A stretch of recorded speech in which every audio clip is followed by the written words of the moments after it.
Hello, I'm Katie Derham and welcome to the Richard Burnett Historical Collection of Early Keyboard Instruments, which forms the core of what used to be the Finchcocks Musical Museum and which is still the most exceptional resource and charity for anybody who's passionate about early keyboards. Hello, I'm Jean Phillips. Welcome to the home of the Historical Collection of Instruments of Richard Burnett. I'm delighted to be here to introduce you to this lovely square piano by Clementi. It's much larger than the earlier squares and it has 6 legs.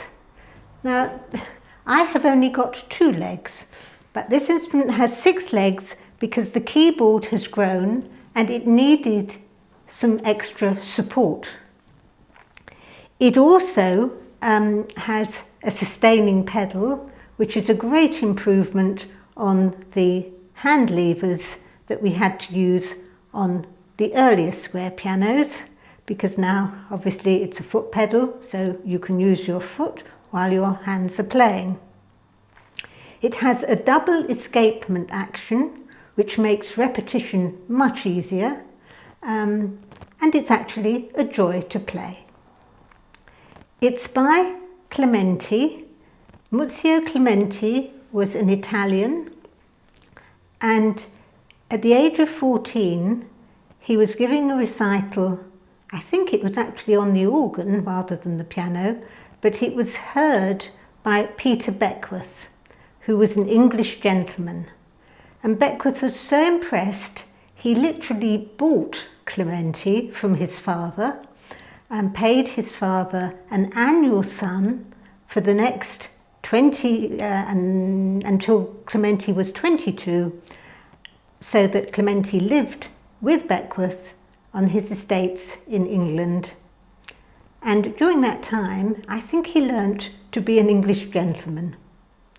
At the age of 22, Clementi moved to London, and in London he became established as a virtuoso pianist, but also, very importantly, as a teacher of music.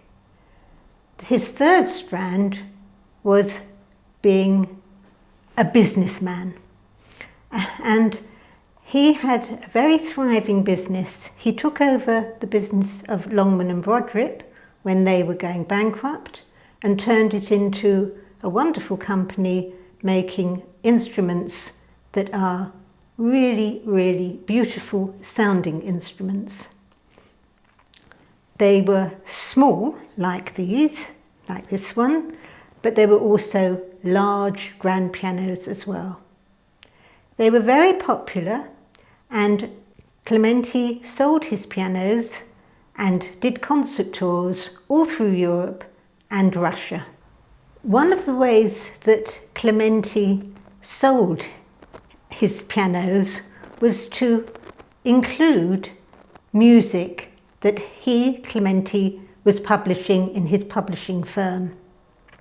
Now, the people buying the pianos didn't actually request the music. Clementi just put it in and sent them the bill. And I'm going to play you one such piece now. It's a little waltz, and it's the sort of piece that would have been enclosed with the new piano. In this piece, there are what we call glissandos. This is really showing off.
In 1817, 1819 and 1826, the German publisher Simrock brought out Clementi's major opus called Gradus ad Parnassum.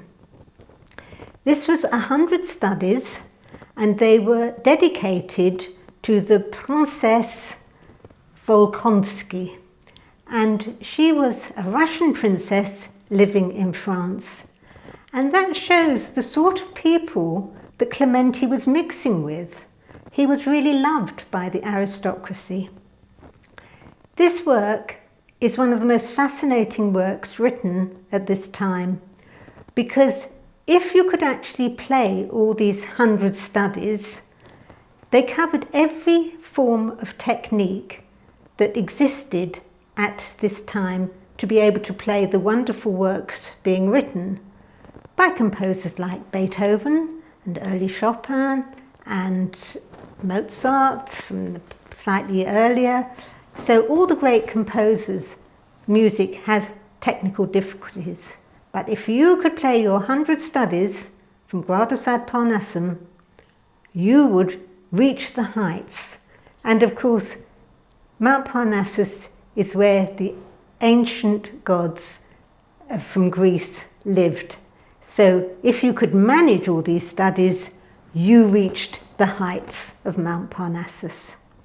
So I'm going to play you number 91, which uses the new sustaining pedal, and it's a very soulful piece. It stands on its own. It doesn't have to be considered to be a study. It is a beautiful piece of music, and I do hope that you will enjoy listening to it.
I hope you've enjoyed listening to this beautiful instrument and that you have learnt a little bit about the music of this period and Clementi's music in particular.